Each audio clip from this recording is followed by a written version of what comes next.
Welcome to हरियाली education hubs friend. आज हम कुषाणोत्तर काल पढ़ेंगे, यानी कि हमारा कुषाणों के बाद का काल, लेटर कुषाणाज बोलेंगे इनको। ठीक है, कहने का मतलब क्या हुआ, कुषाणों के बाद जिन शक्तियों ने यहाँ उत्तराखंड में शासन किया उनको देखेंगे। इससे पहले हमने देखा था कुड़िंद, देखा था हमने कुड़िंद के बाद हमने देखा था कि शक, फिर उसके बाद हमने शक देखे। ठीक है, शक के बाद हमने कुषाण देखे। ठीक है, अब कुषाणों के बाद देखेंगे हम। ठीक है, कुषाणों के बाद कौन लोग आए तो इसी को हम क्या बोलेंगे, कुषाणोत्तर काल बोलेंगे। अब इसमें हम मेनली क्या देखेंगे, इन कुषाणों को जिनने पराजित किया और उनकी जगहों पर शासन किया, तो ये हमारे मेनली योधेय वंश देखेंगे हम यहाँ पर। ठीक है, योधेय वंश देखेंगे। ठीक, योधेय वंश देखिए, योधेय वंश के बाद ना क्या होगा, योधेय वंश ने तो इनको पराजित किया और अपनी जगह बनाई यहाँ पर। अब होता क्या है, ये अगर सेंट्रल पावर की बात करें ना, सेंट्रल पावर अब यहाँ पर गुप्त आ चुके हैं। अब गुप्ताज क्या होगा, गुप्त क्या करेंगे, थोड़ा थोड़ा थोड़ा करके अपना क्या करेंगे, एक्सपेंशन करेंगे, अपना साम्राज्य विस्तार करेंगे और थोड़ा थोड़ा करके सब जगह कब्जा मारने लगेंगे।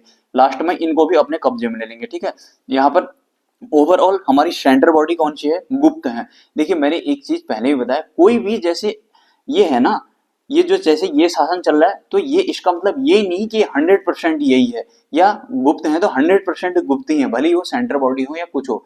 तो 100% कोई भी नहीं रहता। जो ये सेंटर बॉडी का मतलब क्या हुआ, मतलब कि वो डोमिनेंसी है उनकी, सबसे ज्यादा क्षेत्र में उनका एरिया है। लेकिन इसका मतलब ये थोड़ी कि और जगह कोई है ही नहीं, छोटे छोटे छोटे मोट राज्य सब जगह रहेंगे। हमने यहाँ तक कि कुषाण पढ़ने के, ये कुड़िंद पढ़ने के बाद, कुड़िंद के बाद हमने शक पढ़ ले, कुषाण पढ़ ले, कुषाण के बाद हमारे ये योधे में आ चुके हैं हम गुप्तों के टाइम में। लेकिन अभी हम देखेंगे थोड़ी देर में कि ये कुषाणों के भी छोट मोट अभी चल रहे हैं। ये भी अपने छोट मोट करके अपने कहीं कहीं पर छोटे छोटे चल रहे होंगे, लेकिन उनकी डोमिनेंसी नहीं है। वो कोई किसी के अंडर में काम कर रहे हैं, कोई छोटे वैसे ही बहुत छोटे लेवल पर अपना साम्राज्य कर रहे हैं। ठीक है, इसी प्रकार हमारा चलते रहेगा पूरी हिस्ट्री में। ठीक है, आगे को हम चंद भी देखेंगे तो वहां पर वो कार्तिकेयपुर वाले हमारे जो कत्यूरी हैं उनका भी ऐसे छोट मोट चलते रहेगा। ये सारी चीजें लगी रहती हैं। ठीक है, तो यहाँ पर कहने का मतलब क्या हुआ, सेंटर पावर कौन है, यहाँ पर डोमिनेंसी किसकी है, गुप्ताज की है जो सेंटर में है। ठीक है, और उत्तराखंड में योधे, इन योधे को भी क्या करेंगे, गुप्त कुछ टाइम में अपने अंडर में कर लेंगे। इसी प्रकार से छोटे छोटे हमारे चलते रहेंगे। फिर हम परवर्ती कुंडिन देखेंगे, फिर हमारा कालशी वाला वार्षगणिक गोत्रीय वंश आएगा, शिव भवानी वंश, इस प्रकार से आते रहेंगे। ठीक है, अगर ये योधे वंश की बात करते हैं, अब इनकी जानकारी की बात करें ना हम, तो मेरा कहने का मतलब, समझाने का मतलब क्या था कि कोई अगर डोमिनेंसी में है, किसी का शासन चल रहा है, तो 100% उसका ही नहीं है कभी। फिर इससे क्या होता है ना, मैं इतना जोर इसमें इसलिए मार रहा हूँ क्योंकि उस टाइम लगता है यार हमारा वंश तो ये योधे वंश चल रहा है और गुप्त चल रहा है, तो ये लोग कहाँ से आ गए, ये कुड़िंद कहाँ से आ गए और ये कहाँ से आ गए, ये और लोग कहाँ से यहाँ पर देख रहे हैं, इनका शासन कहाँ से दिख रहा है। तो उसमें काफी कंफ्यूजन हो जाता है और चीज को बताने वाला कोई नहीं होता है इतनी बारीकी से। देखना कि 100% में नहीं फैले रहते हैं लोग, छोट मोट चलते रहते हैं। अब इसी गुप्त के, ये गुप्त चल रहा है तो इस गुप्त के अंदर में या गुप्त के सीमावर्ती राज्य होंगे, कोई कोई क्या होगा, उसी के अंडर में जिस किसी उनकी अधीनता स्वीकार कर ली होगी, किसी को इनने कब्जा कब मार लिया होगा, और कोई क्या होंगे, छोट मोट कहीं पर अपना चला रहे होंगे। ठीक है, इस प्रकार से हम देंगे छोटे छोटे इनको लेटर हमारे कुषाणाज को। ठीक है, सबसे पहले हम योधे की बात कर लेते हैं। देखिए, योधे की अगर पुष्टि की बात करें ना, हमारे योधे शासन के लिए, योधे शासन की बात करते हैं तो हम इनकी पुष्टि के लिए हमारा कांगड़ा, ये हिमाचल वाला रीजन, कांगड़ा, कांगड़ा हो गया, कांगड़ा, शिमला, शिमला, क्योंकि इन लोगों के, मैंने बोला था कुड़िंद में भी बताया था कि सिर्फ इन लोगों का शासन उत्तराखंड में नहीं है, ये लोग ऐसे फैले हुए हैं रैंडमली। ठीक है, यहाँ पर को, यहाँ से इन लोगों के, यहाँ तक कि कश्मीर तक भी इनका शासन, अभी हम करतेपुर वगैरह ये सारी चीजें देंगे तो वहां पर देखेंगे हम कश्मीर तक इन लोगों का किसी किसी का छोट मोट शासन रहता है। तभी तो वहां से ललितादित्य मुक्तापीठ आके यहाँ पर इन लोगों में आक्रमण करता है, इसको हम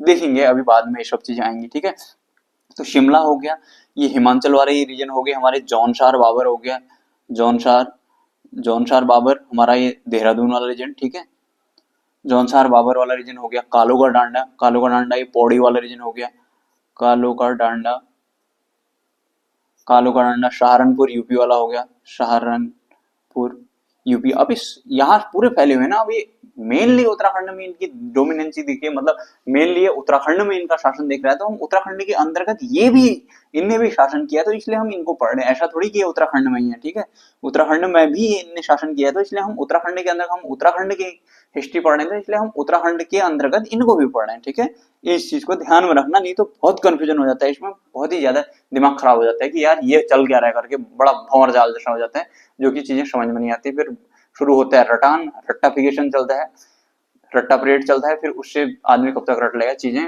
कंफ्यूजन हो जाते हैं, लास्ट में फिर जय माता दी हो जाती है। ठीक है, तो ये सहारनपुर यूपी से अत्यधिक संख्या में इन लोगों के क्या कुषाणोत्तर मुद्राएं मिली हैं। ठीक है, यहां से इतनी जगहों से क्या हुआ है, योधे वंश की, इस योधे वंश की, योधे वंश का क्या होता है 300 से 400 की ये टाइमिंग है। हाँ ठीक है, 300 से 400 की कुषाणोत्तरकालीन मुद्राएं मिली है। ठीक है, इनकी मुद्राएं मिली है इतनी सारी, 300 से 400 इनकी मुद्राएं मिली है। ठीक है, इनकी मुद्राएं मिली है। कुषाणों पर उनकी विजय का प्रमाण भी इनकी ताम्र मुद्राओं से प्राप्त होता है। ठीक है, अब हमें ये पता कैसे चला कि इन योधे ने इन कुषाणों पर विजय प्राप्त की, तो अब इसका पता कैसे चलता है हमें, यहाँ पर इनकी ताम्र मुद्राएं मिलती हैं। ठीक है, ताम्र मुद्राएं मिलती हैं, जिन ताम्र मुद्राओं पर ब्राह्मी लिपि में लिखा हुआ है, इन ताम्र मुद्राएं मिलती हैं, इनकी ताम्र मुद्राएं, और इन ताम्र मुद्राओं में ब्राह्मी लिपि में, ये ध्यान रखना, ब्राह्मी लिपि में लिखा है योधे, योधे गणस्य जयः, योधे गणस्य जयः, ये लिखा हुआ है। ठीक है, और इनकी मुद्राओं में कार्तिकेय का चित्रण किया गया है, इनकी मुद्राओं में क्या गया, कार्तिकेय का चित्रण किया गया है, कार्तिकेय का चित्रण किया गया है। ठीक, कार्तिकेय का चित्रण किया गया है। इन मुद्रा लेखों में यह भी पता चलता है कि हमें शासन प्रणाली इनकी क्या थी, गणतंत्रात्मक थी। इनकी शासन प्रणाली की बात करें तो इनकी शासन प्रणाली क्या थी, इन्हीं सिक्कों से पता चलता है। हाँ, इन सिक्कों से पता चलता है कि इनकी शासन प्रणाली क्या थी, गणतंत्रात्मक थी, गणतंत्रात्मक। ठीक है, गणतंत्रात्मक थी। गणतंत्रात्मक मतलब क्या हुआ, रिपब्लिक।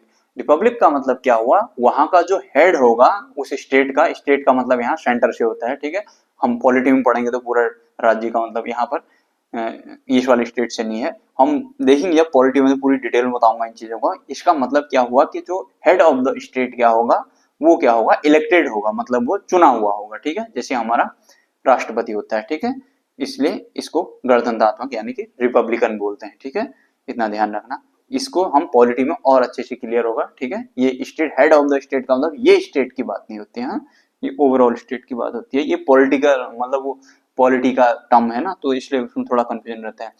बाद में गुप्त शासक समुद्रगुप्त ने क्या किया था, देखिए समुद्रगुप्त के बारे में बोला भी जाता है ना, हम बाद में पढ़ेंगे, गुप्त हिस्ट्री में पढ़ेंगे, इंडियन हिस्ट्री में, तो उसमें हम देखेंगे ना ये करके। तो यहाँ पर हमारा ये समुद्रगुप्त क्या बोलता है कि इसके बारे में बोलते हैं कि इसने तीनों समुद्रों का पानी पिया था। ठीक है, एक हिंद महासागर हो गया, अरब सागर, बंगाल की खाड़ी, इसको बोले इसके तीनों समुद्रों का पानी पिया था इसके घोड़े ने। कहने का मतलब हुआ इसने के यहाँ पर पूरे में इसका आधिपत्य था। ठीक है, इसने सब जगह कब्जा मारा था। ठीक है, ये कहने का मतलब था, पूरे साउथ में नहीं मारा था, बाद में चलो हिस्ट्री में बाद में देखेंगे। ठीक है, ये इसका भी पूरे साउथ में नहीं था, बट फिर भी मतलब अधिकतर उसका आधिपत्य था। हम कहने का मतलब यहाँ हमारा क्या है कि ये समुद्रगुप्त जब आता है, काफी प्रतापी शासक था। ठीक है, समुद्रगुप्त था, बीणा वगैरह बजाने का शौक था, बाद में देखेंगे सब। ठीक है, समुद्रगुप्त ने इनके ऊपर क्या कर लिया, अधिकार कर लिया, इनके क्षेत्र पर अधिकार कर लिया।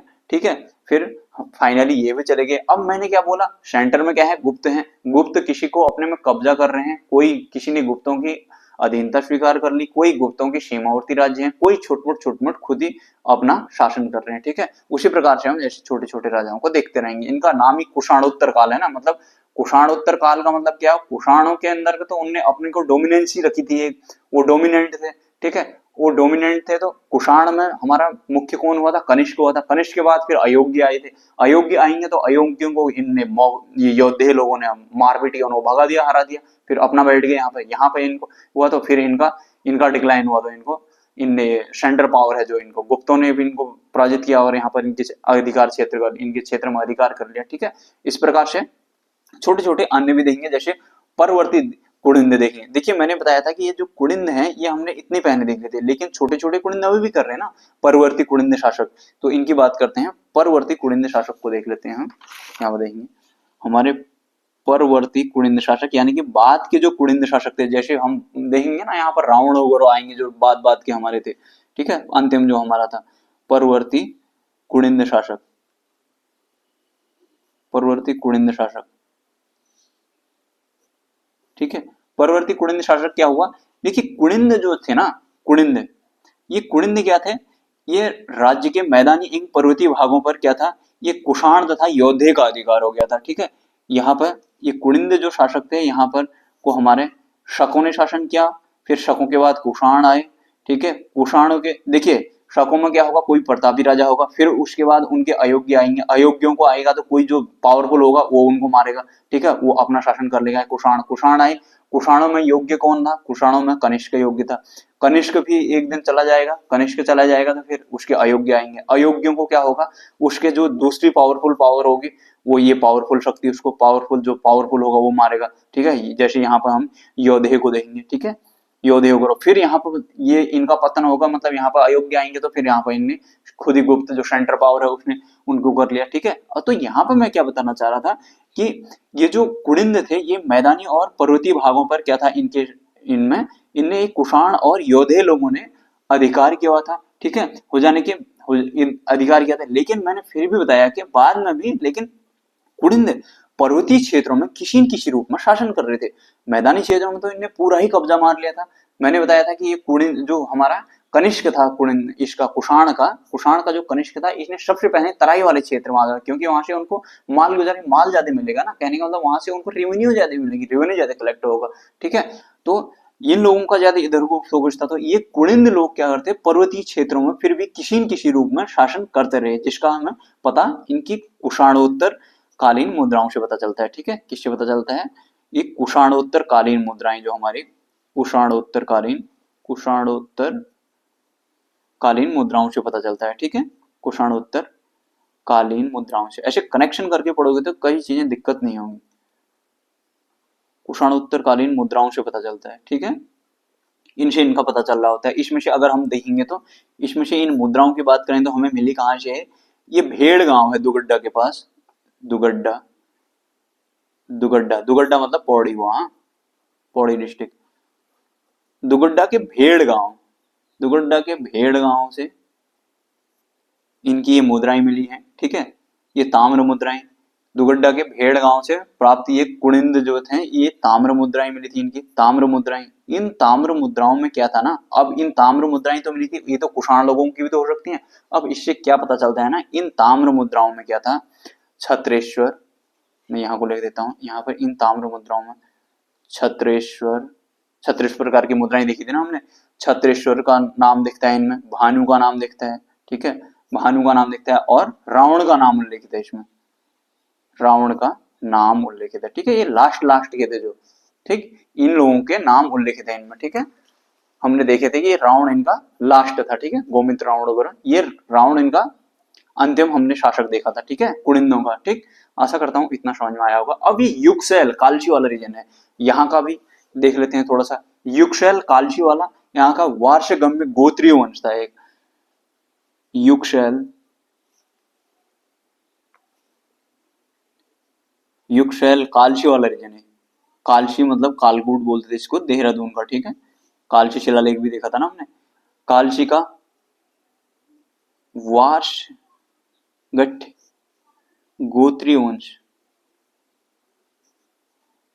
ये वंश भी देखने को मिलता है, ठीक है। इस वंश की भी जानकारी हमें मिलती है। देखिए इसमें क्या होता है, इसमें एक शील वर्मन एक शासक होता है, ये इसलिए इंपॉर्टेंट है, इसमें एक शील वर्मन शासक होता है, ठीक है। शील वर्मन शासक ये क्या करता है, अश्वमेध यज्ञ कराता है, ठीक है। ये युगसैल का बहुत प्रतापी राजा होता है, एक प्रतापी राजा होता है। प्रतापी राजा कैसे है पता चलता है, इसका प्रतापी है, इसने 4 अश्वमेध यज्ञ कराए थे, इसने 4 अश्वमेध यज्ञ कराए थे, 4 अश्वमेध यज्ञ कराए थे, जिसका पता हमें किससे चलता है, बाढ़ वाला गांव देहरादून में यज्ञ वेदिकाएं मिलती है, इसकी यज्ञ वेदिकाओं की इष्टिकाएं मिलती है, ठीक है। इनका पता कैसे चलता है, यहाँ पर इनका पता हमारे बाढ़ वाला गांव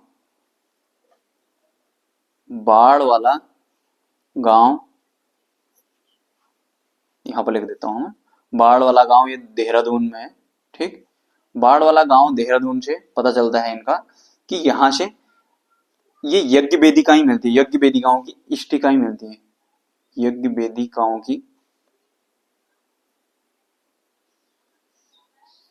यज्ञ वेदिकाओं की इष्टिकाएं मिलती है, ठीक है। इष्टिकाएं, इष्टिकाएं मिलती हैं यहाँ से, ठीक है, इनसे पता चलता है, ठीक, इतना ध्यान रखना। एक चीज ध्यान रखना, क्या युग शैल का, हमारा युग शैल जो कालची में है उसका वार्षगम्य गोत्र वंश है, ठीक है। इसमें एक प्रतापी राजा हुआ, कौन, शील बर्मन। अब ये प्रतापी राजा कैसे पता चला, इसने 4 अश्वमेध यज्ञ किए थे, ये 4 अश्वमेध यज्ञ किए थे, कैसे पता चला, वाड़ वाला गांव है एक देहरादून में, यहाँ से इसकी यज्ञ वेदिकाओं की इष्टिकाएं मिली है, इससे इसका पता चला है, ठीक है।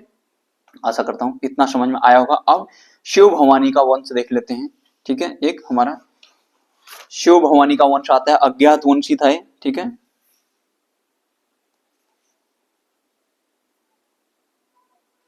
शिव भवानी का वंश,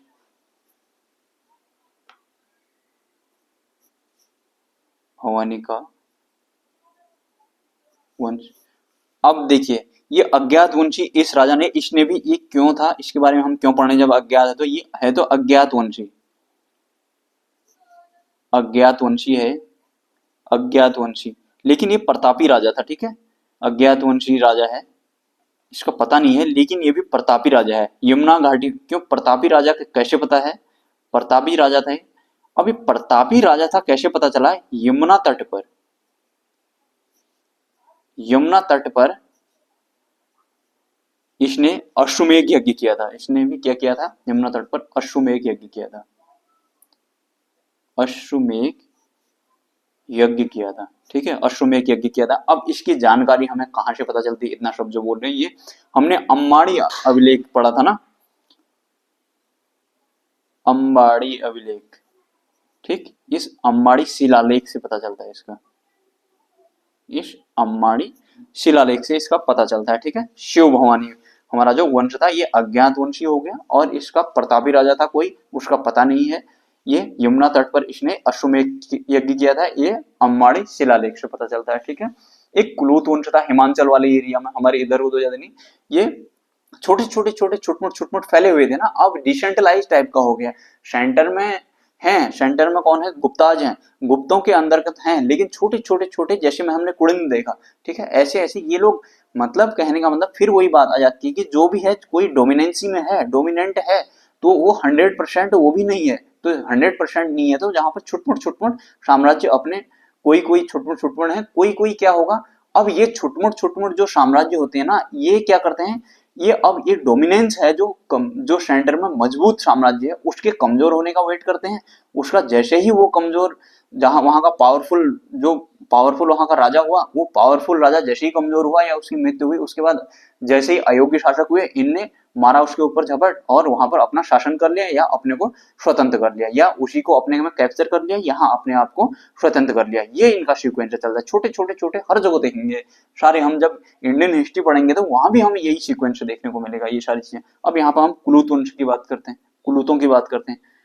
कुलूत ये मेनली हमारे हिमांचल वाले में थे। इंडो ग्रीक शक्ति हमारी जो हिंद यौन थे, उनकी शक्ति के पतन के पश्चात हमारे वर्तमान उत्तराखंड के पश्चिम में, मतलब उत्तराखंड के पश्चिम में वही कांगड़ा डिस्ट्रिक्ट हमारा, कांगड़ा वाला, कांगड़ा के कुल्लू घाटी मेनली, इसलिए इनका नाम कुल्लू थे, कुल्लू घाटी मेनली, कुल्लू घाटी वाले क्षेत्र में कुलूतों का शासन था, कुलूतों का शासन था यहाँ पर, ठीक। उसके बाद गोविशाण का मित्रवंश देखते हैं, गोविशाण के मित्रवंश में भी मेनली 2 राजाओं के बारे में हमें पता चल रहा होता है, ठीक है। आगे देख लेते हैं। अब गोविशाण ये काशीपुर वाला रीजन जो हो गया हमारा, गोविशाण का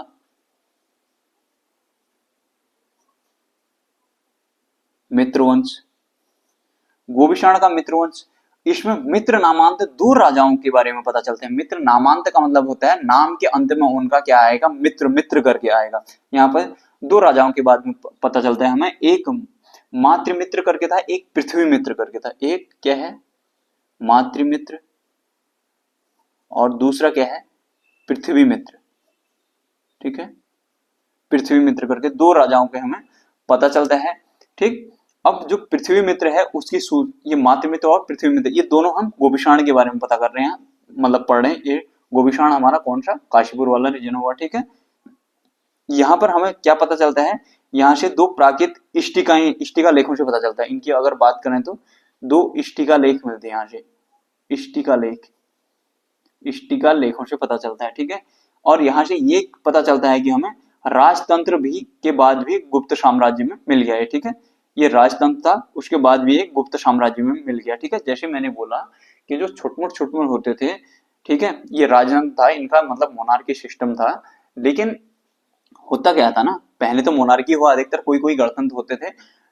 लेकिन मैंने क्या बोला कि जो छुटमुट होंगे, या तो खुद ही जो सेंटर पावर होगी उसको डोमिनेंट होगा, वो उसमें कब्जा मार लेगा, उसको कब्जा कर लेगा, या ये लोग क्या करेंगे, उसको धमकाएगा, तो ये डोमिनेंट वाला वो खुद ही उसमें सरेंडर करके उसमें क्या करेगा, उसमें खुद ही शामिल हो जाएगा, ठीक है, उसमें शामिल हो जाएगा, ठीक है, उसमें साम्राज्य मिल जाएगा। या कहीं सीमावर्ती होगा उसका, वहां पर खुद ही अपना एक छोटमोट चलाता रहेगा अपना इसी प्रकार से। या फिर वो क्या करेगा, ऐसे अपना जिसका अपना उत्कर्ष की ओर बढ़ रहा होगा, तो वो क्या करेगा, इस सेंटर पावर में इसमें अयोग्यों का आने का वेट करेगा। जैसे ही ये लोग सेंटर पावर वाले कमजोर होंगे, तो ये लोग क्या करेंगे, सीधे यहाँ पर मारेंगे जंप और यहाँ पर कर लेंगे अटैक, और अयोग्यों को वहां से हटा देंगे और अपना बैठ जाएंगे वहां पर, ठीक है। ये होता है। तो इसी प्रकार ये भी क्या बाद में गुप्त साम्राज्य में मिल गया, ठीक है, गोविषाण का मित्र राजवंश, ठीक है। अब हम गुप्त काल के समकालीन देख लेते हैं। गुप्त काल के समकालीन कौन से थे, ठीक है, गुप्तकालीन के जो गुप्त काल था उसके समकालीन, ठीक है, गुप्त काल के समकालीन और कौन से थे, कहने का मतलब गुप्त काल के समकालीन, ठीक है, और कौन से थे उनको देख लेते हैं, ठीक है। कुड़िंदों का कर्तपुर राज्य आ जाता है हमारा, ठीक है, यहाँ पर हमारा क्या आ जाता है, कुड़िंदों का कर्तपुर राज्य शाम। ये अगर हम समुद्रगुप्त की बात करें ना, समुद्रगुप्त की एक प्रयाग प्रशस्ति थी, ठीक है, प्रयाग प्रशस्ति जिसको हरिशेर ने लिखा था। मैं नेपाल के पश्चात वर्णित जो कर्तपुर था गुप्त साम्राज्य क्या सीमावर्ती राज्य था, ठीक है। जो ये हमारा एक कर्तपुर राज्य था ना, एक कर्तपुर राज्य था, कर्तपुर राज्य ये क्या था, जैसे मैंने अभी इतनी सारी चीजें बताई, ये क्या था, इन्हीं का एक सीमावर्ती राज्य था। सीमावर्ती राज्य मतलब एक बाउंड्री वाला राज्य था, सीमावर्ती राज्य अपना एक छोटमोट ये भी अपना करता होगा शासन, ठीक है। ये सीमावर्ती साम्राज्य था इसका, ठीक है, अपना सीमावर्ती साम्राज्य था किसका, कर्तपुर का, ठीक है। उसके बाद एक छांगलेश का राजवंश था, ठीक, छांगलेश का, इसको कर्तपुर को और हम डिटेल में देखेंगे, ठीक है। और ये छांगलेश वाला था, एक छांगलेश का वंश था, छांगलेश का राजवंश, छांगलेश का राजवंश था। ये छांगलेश वाला कहाँ था, हमारा लाखा मंडल शिलालेख से इसका ज्ञान होता है। ये हमारी यमुना घाटी में था, ठीक है, यमुना घाटी। यमुना घाटी कहने का मतलब देहरादून वाला रीजन हो गया, वही लाखा मंडल वाला रीजन, ठीक है, लाखा मंडल वाला रीजन हो गया, ठीक है। लाखा मंडल शिलालेख से इसका पता चलता है, ठीक है, लाखा मंडल शिलालेख, लाखा मंडल शिलालेख से इसका पता चलता है कि यमुना प्रदेश में 5वीं सदी के आसपास छांगलेश का राजवंश हुआ करता था, या इसका शासन चला करता था यहाँ पर, ठीक है। 5वीं सदी के आधार पर इस अभिलेख में 7 राजाओं के हमें नाम क्रम में वर्णित है, ठीक है। ये जो छांगलेश राजवंश है ना, छांगलेश इसका संभवतः अंतिम शासक होगा, ठीक है। तो ये छांगलेश जो शासन था, इसमें इस अभिलेख में जो हमारा लाखामंडल अभिलेख है, इस लाखामंडल अभिलेख में 7 हमारे छांगलेश राजाओं के नाम आते हैं, ठीक है। अब इनको देख लेते हैं हम। देखिए पहले की बात करें तो हमारा आ जाता है नरपति जयदास, नरपति जयदास, नरपति जयदास आ जाते हैं। दूसरा आ जाता है हमारा नामचंद,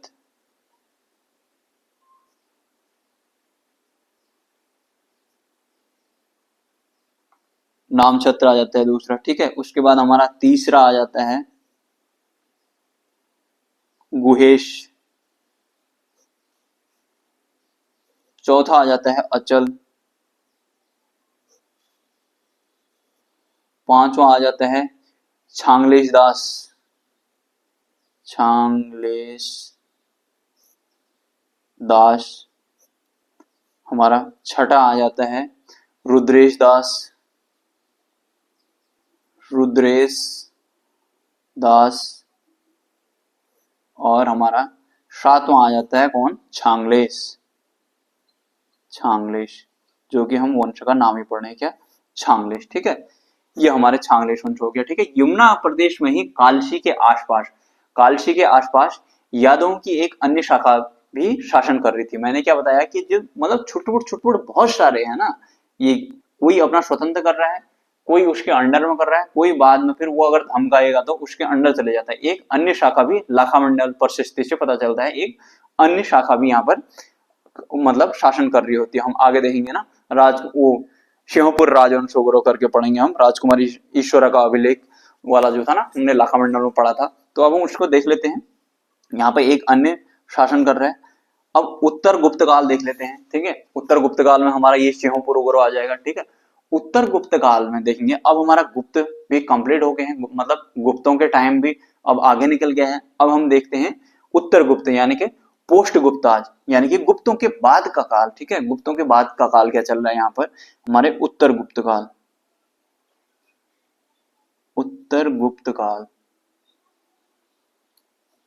ठीक, उत्तर गुप्त काल, ये हो गया हमारा उत्तर गुप्त काल। अब इसमें देखेंगे हम सिंहपुर का यदु राजवंश, यदु या यादव बोलते हैं इसको, सिंहपुर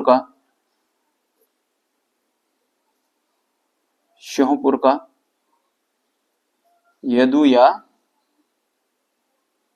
यादव राजवंश,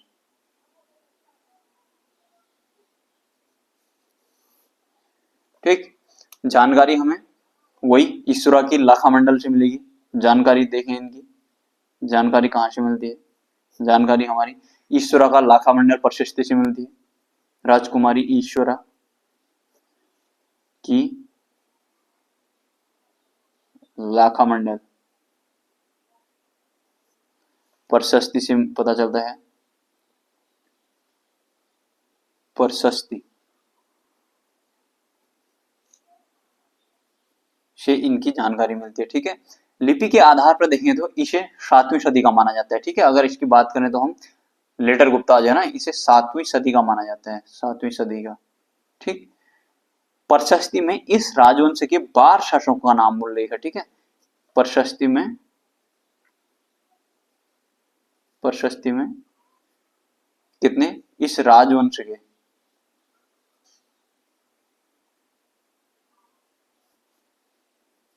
12 शासकों का नाम उल्लेखित है,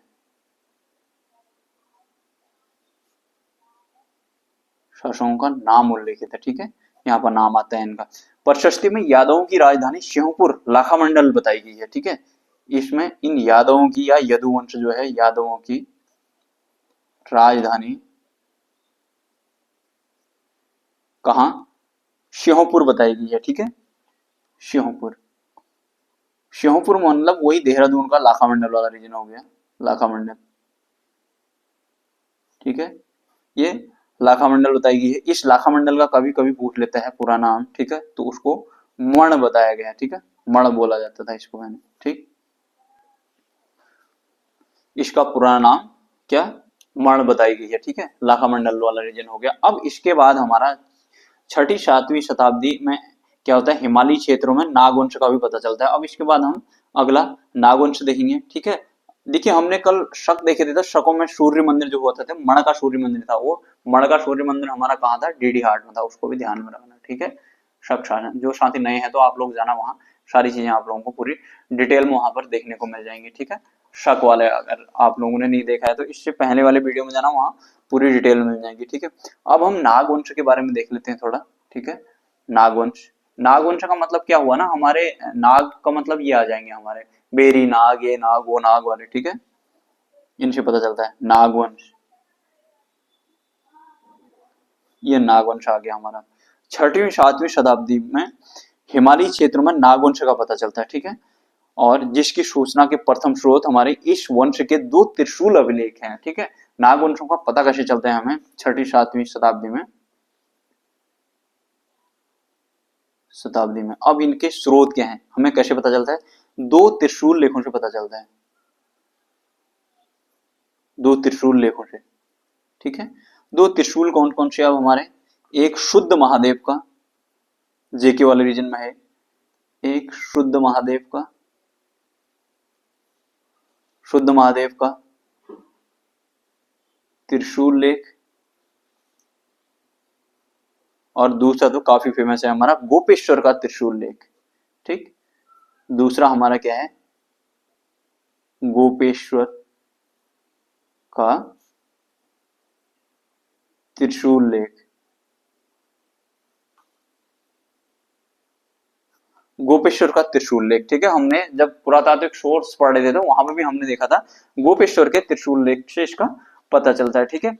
उत्तराखंड में अगर हम नागों के अस्तित्व की बात करें ना, उत्तराखंड में हम नागों के अस्तित्व की बात करें तो हमें पता कैसे चलेगा कि यहाँ पर नागों के बारे में पता चला है। तो यहाँ पर अस्तित्व इनकी जानकारी हमारे बेरी नाग का नाग मंदिर हो गया, बेरी नाग जो पिथौरागढ़ वाला है, बेरी नाग का नाग मंदिर, बेरी नाग का नाग मंदिर हो गया, धौली नाग हो गया, धौली,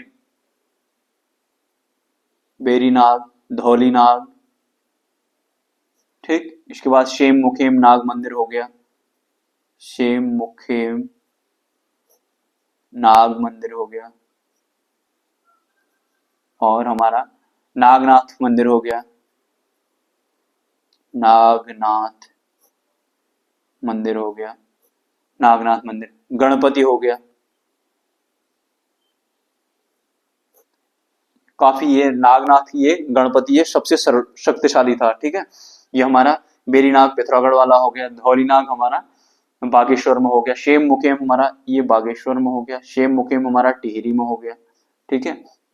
उसके बाद हमारा नागनाथ वाला चंपावत में हो गया, चंपावत में, ठीक। अभी गणपति वाले को देखते हैं। देखिए अगर इस गणपति वाले की बात करें ना, हमारा गणपति, गणपति वाले को यहाँ पर को देख लेते हैं। देखिए गणपति वाले की बात करें तो ये गणपति क्या था, नाग वंश का सबसे प्रतापी शासक था, ये सबसे शक्तिशाली शासक था, प्रतापी शासक था, ठीक है। उसका राज्य विस्तार कर्तपुर से कश्मीर तक माना जाता है। अभी मैंने बताया था ना कि कश्मीर तक भी ये लोग फैले हुए थे, ठीक है। कर्तपुर से कश्मीर तक, जेके तक, जम्मू कश्मीर तक इसको माना जाता है, ठीक है। ये कश्मीर तक माना जाता है इसको, इसका ये गणपति नाग तो जाए इसका शासक, ठीक है। देखिए इसके बाद क्या होता है, हमारा मौखरी वंश देखेंगे हम यहाँ पर। इसके बाद हमारा 6वीं शताब्दी में क्या होता है, कन्नौज में मौखरी वंश ने इन नागों की सत्ता को समाप्त कर दिया, ठीक है। बाद में क्या होता है, देखिए हर कोई एक टाइम आएगा, हर किसी का एक टाइम आएगा, वो अपने पीक पे जाएगा और उसके बाद क्या होगा, उसको डिक्लाइन होगा, उससे क्या करेंगे, अयोग्य शासक आएंगे, तो जो अगला आ रहा है पीछे से जो योग्य होगा वो इसको हैप्पी बर्थडे कर देगा, इसको हटाएगा और वहां पर उसका स्थान अपना ले लेगा, ठीक है। तो यहाँ पर हमारा क्या अगला, ये जो नाग थे, अब देख लेते हैं हम इन नागों को कौन हटाएगा, इस नाग वंश को अगला हमारा मौखरी वंश, ये मौखरी वंश आएगा, ठीक है। ये मौखरी वंश इनको हटाएगा, ठीक है। 6वीं शताब्दी में कन्नौज, ये कन्नौज वाला था, ठीक है, कन्नौज के आसपास वाले थे, ठीक है। ये कन्नौज का मौखरी वंश इन नागों की सत्ता को समाप्त करेगा और उत्तराखंड को भी अपने कब्जे में ले लेगा, ठीक है। उत्तराखंड पर अपना अधिकार कर लेगा, ठीक है। मौखरी वंश का जो अंतिम शासक था ना, गिरोहवर्मन की हत्या हो जाती है। फिर उसके बाद देखिए या तो डिक्लाइन होगा उनका, धीरे धीरे अयोग्य आएंगे, या फिर जो योग्य होगा तो उसकी हत्या होगी। तो यहाँ पर हत्या होगी तो गिरोहवर्मन जो इनका था अंतिम शासक, गिरोहवर्मन या इसको गिरोहवर्मा भी बोलते हैं, गिरोहवर्मन, इसकी हत्या हो जाती है, ठीक है। इसकी हत्या हो जाती है। इसके बाद मौखरी क्या होता है, हर्षवर्धन के अधीन हो जाता है। देखिए अगर हम इंडियन हिस्ट्री में पढ़ेंगे ना तो ये गिरोहवर्मन और इनके हर्षवर्धन लोगों के बहन भाइयों से इनके रिश्ते होते हैं। इसकी बहन से शादी हुई रहती है। ये एक दूसरे को, यहाँ पर बंगाल का भी एक शासक होता है शशांक, इन लोगों ये 2-3 एक लोग मार काट मचाई रहते हैं एक दूसरे से। तो इस प्रकार से इसकी भी हत्या हो जाती है गिरोहवर्मन की। तो अब इसके बाद ये इधर हर्षवर्धन का बड़ा भाई होता है, हर्षवर्धन का बड़ा भाई भी इसमें शामिल होता है। तो इनमें ये लोग एक दूसरे मारे जाते हैं। फिर फाइनली हर्षवर्धन संभालता है चीजों को। फिर ये गिरोहवर्मन वाला, ये मौखरी वाला, मतलब मौखरी जो शासन होता है मौखरियों का, वो कन्नौज वाला भी हर्षवर्धन के अधीन आ जाता है, ठीक है। इसकी हत्या के बाद मौखरी राज्य हर्ष के अधीन आ जाता है, ठीक है। हर्ष मतलब हर्षवर्धन के अधीन आ जाता है, हर्षवर्धन, ठीक है, हर्षवर्धन के अधीन आ जाता है, ठीक है। माना जाता है, देखिए हर्षवर्धन थानेश्वर वगैरह में देख रहा था अपना शासन, ठीक है। उसके बाद ये कन्नौज को भी अपना, यहाँ पर को भी अपनी कैपिटल वगैरह, राजधानी वगैरह बना देता है। मतलब इधर को भी ये पूरा, मतलब पूरा एरिया। फिर इसके बाद क्या होता है, इस हर्षवर्धन के अंदर आ जाता है, ठीक है, इसके अंडर में आ जाता है। हर्षवर्धन के बारे में माना जाता है कि इसने एक पर्वतीय राजकुमारी से विवाह भी किया था, उसका भी उल्लेख देखने को मिलता है, ठीक है। हर्षवर्धन वाले ने, इसने एक राजकुमारी से, हर्ष ने एक राजकुमारी से, राजकुमारी से विवाह का उल्लेख मिलता है, का उल्लेख मिलता है, ठीक है, उल्लेख मिलता है। अब ये हर्षवर्धन अपने आप में थोड़ा लंबा टॉपिक होगा, उसके अंदर फिर हमारा ह्वेनसांग वगैरह ये सारे आएंगे, ठीक है। तो फिर हर्षवर्धन को हम अगले वाले में करेंगे, नहीं तो हमारा वीडियो चले जाएगा 1 घंटे से भी ऊपर, क्योंकि हर्षवर्धन के अधीन उत्तराखंड देखेंगे तो इसमें तो हमारा काफी चलेगा, इसमें एग्जाम के पॉइंट ऑफ व्यू से इंपोर्टेंट है, तो ये तो हमारा लंबा चलेगा। इसके लिए मैं नेक्स्ट वीडियो एक लंबा सा लेके आऊंगा, ठीक है, मतलब नेक्स्ट वाला वीडियो देखेंगे, फिर उसके बाद हम अन्य को देखेंगे, ठीक है। इसके अंदर हमारा क्योंकि ह्वेनसांग और भी आ जाएगा, ह्वेनसांग की डिटेल भी देखेंगे, फिर उसके बाद हमारे अन्य हर्षवर्धन देखेंगे, हर्षवर्धन के बाद हमारा पौरव वंश वगैरह ये इन चीजों को देखेंगे, पौरव वंश वगैरह, इनके कुल देवता ये वो। पौरव वंश के बाद हम धीरे धीरे फिर आगे कार्तिकेयपुर या कत्यूरी में चले जाएंगे, ठीक है। 2 3 4 5 मतलब 3 4 वीडियो और आएंगे, 3 4 लेक्चर और आएंगे, उसके बाद हमारा एंशिएंट हिस्ट्री समाप्त हो जाएंगे। मैं कोशिश करूंगा कि उससे भी पहले थोड़ा मैं कंप्लीट कर लूं। देखिए दिवाली आ रही है, तो दिवाली को हम अपने तरीके से मनाएंगे इस बार। मैं चाह रहा हूँ कि जल्दी जल्दी इस चीज को खींच लेंगे, ठीक है। तो चलिए फ्रेंड्स, इतना ही करते हैं। आप लोग अपना ध्यान रखिएगा, bye bye, take care, wish you happy Diwali. Diwali की आप लोगों को बहुत बहुत शुभकामनाएं, दिल से आप लोगों की ढेरों शुभकामनाएं। मैं चाहता हूं कि अगली वाली दिवाली आपकी जॉब के साथ बने, आप लोग अगली दिवाली आने तक एक जॉब के साथ हो, आप लोगों के पास एक जॉब हो, ठीक है। उसके साथ साथ ही हम फिर भी इंटरेक्शन में रहेंगे, साथ में रहेंगे, ठीक है। मैं आप लोगों को पढ़ाते रहूं, आप लोग जॉब में हो, ठीक है। तो चलिए फ्रेंड्स, इतना ही करते हैं, बाय बाय, टेक केयर। जो नए साथी हैं तो प्लेलिस्ट में जाना, वहाँ पूरी डिटेल में सारी चीजें मैंने बताई हैं।